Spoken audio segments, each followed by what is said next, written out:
పెళ్లి తర్వాత ప్రేమ ఎపిసోడ్ 10. నేనెందుకు నీ గురించి అలా అనుకుంటాను శ్యామా, నేను చెప్పాలి అనుకున్నది వేరే అని అంటాడు కార్తీక్. వేరే విషయం ఏముంటుంది కార్తీక్ గారు, నువ్వు చెప్పిన ఈ విషయం నాకు పెళ్లికి ముందే తెలుసు అని అంటాడు కార్తీక్.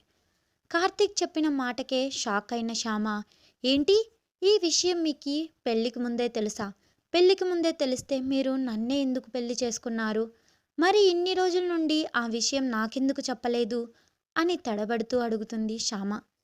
పెళ్లికి ముందే తెలుసురా, నేను నిన్ను ఎందుకు పెళ్లి చేసుకున్నాను అంటే నువ్వు మా అమ్మకు బాగా నచ్చావు. ఇంకొక విషయం ఏంటంటే ఈ రోజుల్లో పెళ్లికి ముందు ఎవరినైనా ప్రేమించడం ఇలాంటివన్నీ చాలా సాధారణంగా జరుగుతున్నాయి శ్యామ. నాకు అనిపించింది ఇందులో నీ తప్పు ఏమీ లేదు అని. అందుకే ఇన్ని రోజుల నుండి ఈ విషయం మీ దగ్గర మాట్లాడలేదు అని అంటాడు కార్తీక్. ఈ విషయం మీకెప్పుడు తెలుసు, ఎవరి ద్వారా తెలుసు అని మళ్ళీ ప్రశ్నిస్తుంది. చూడు శ్యామ, నీకు ఒక విషయం చెప్తాను, సరిగ్గా విను. పెళ్లికి ముందు నువ్వు ఎవరిని ప్రేమించావు అనేది ముఖ్యం కాదు. ఇప్పుడు నువ్వు నాతో ఎలా ఉన్నావు అనేది నాకు ముఖ్యం. నువ్వు పెళ్లికి ముందు ఇంకొకరిని ప్రేమించావు అన్న కారణంగా నేనైతే నిన్ను వదిలేయలేను.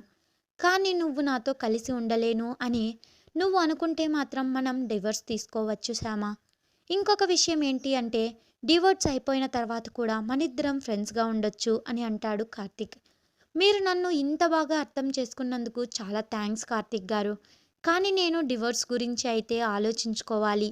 నాకు తెలిసి మీకు కూడా ఈ పెళ్ళి ఇష్టమై ఉండదు, అందుకే డివోర్స్ ఇస్తాను అని చెప్తున్నారు అని బాధగా చెప్పి అక్కడి నుండి గదిలోకి వెళ్తున్న శ్యామతో, శ్యామ 1 మినిట్, నాకు ఇప్పటికే అర్థమైంది కానీ ఈ విషయం ఏంటి అంటే నేను అర్థం చేసుకున్నాను. దాని ప్రకారం నువ్వు ప్రేమించిన అబ్బాయిని ప్రాణం కన్నా ఎక్కువ అనుకున్నావని నిన్ను చూస్తేనే నాకు అర్థమైంది. ఎందుకంటే మన పెళ్ళైన దగ్గర నుండి నువ్వు ఏడుస్తూనే ఉన్నావు. అందుకే అడుగుతున్నాను, ఇంతలా ప్రేమించిన నువ్వు మరి నన్నెందుకు పెళ్లి చేసుకున్నావు అని ప్రశ్నిస్తాడు కార్తీక్. అందరూ ప్రేమించుకుంటారు కార్తీక్ గారు, కానీ అందరి కథనాలు ఒకేలా ఉండవు కదా. నేను ప్రేమించిన విషయం ముందుగా అమ్మకు తెలిసింది. అందరిలాగే అమ్మ కూడా సమాజానికి భయపడింది. ఆడపిల్ల ఉంది అంటే గుండెల మీద బరువే కదా కార్తీక్ గారు. రాజేష్ నేను ఒకరినొకరు ఇష్టపడిన తర్వాత ప్రతిరోజు రాజేష్ నన్ను చూడ్డానికి మా ఇంటి ముందుకు వచ్చి కాసేపు కూర్చొని వెళ్తూ ఉండేవాడు. చాలా రోజులు గమనించిన అమ్మ ఒకరోజు నన్ను నిలదీసింది. నేను నిజం చెప్పాను కార్తీక్ గారు. అవును, నాకు రాజేష్ అంటే చాలా ఇష్టం. నేను అతన్ని పెళ్లి చేసుకోవాలి అనుకుంటున్నాను అని చెప్పాను. కానీ అమ్మ ఒప్పుకోలేదు, తిట్టింది. నా దగ్గర నుండి ఫోన్ తీసుకుంది, నన్ను బయటకు వెళ్ళనివ్వలేదు. ఆ తర్వాత నేను కూడా అమ్మ ఇష్టాన్ని కాదనలేకపోయాను కార్తీక్ గారు.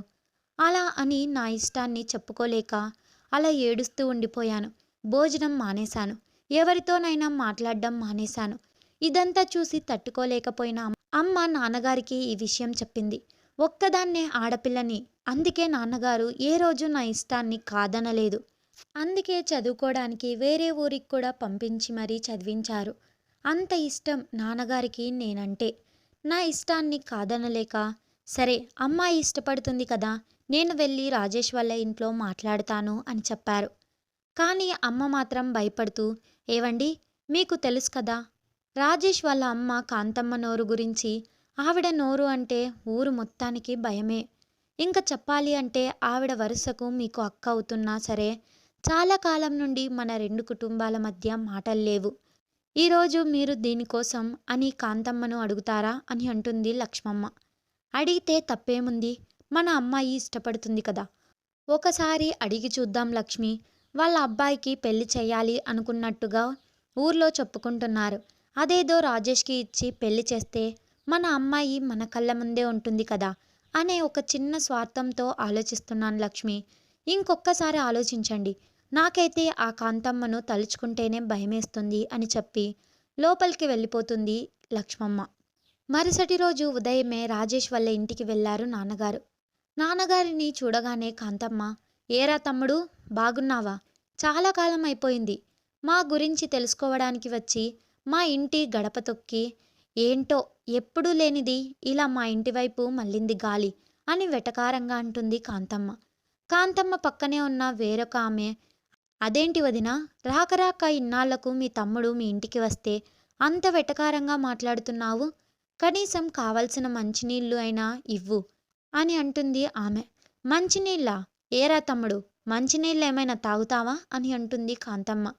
కాంతమ్మ మాటలకు ఒక పక్క కోపంతో, ఒక పక్క బాధతో ఉన్న ఏమీ మాట్లాడలేక, వద్దులే అక్క, నీతో ఒక ముఖ్యమైన విషయం మాట్లాడదామని వచ్చాను అని అంటాడు అతను.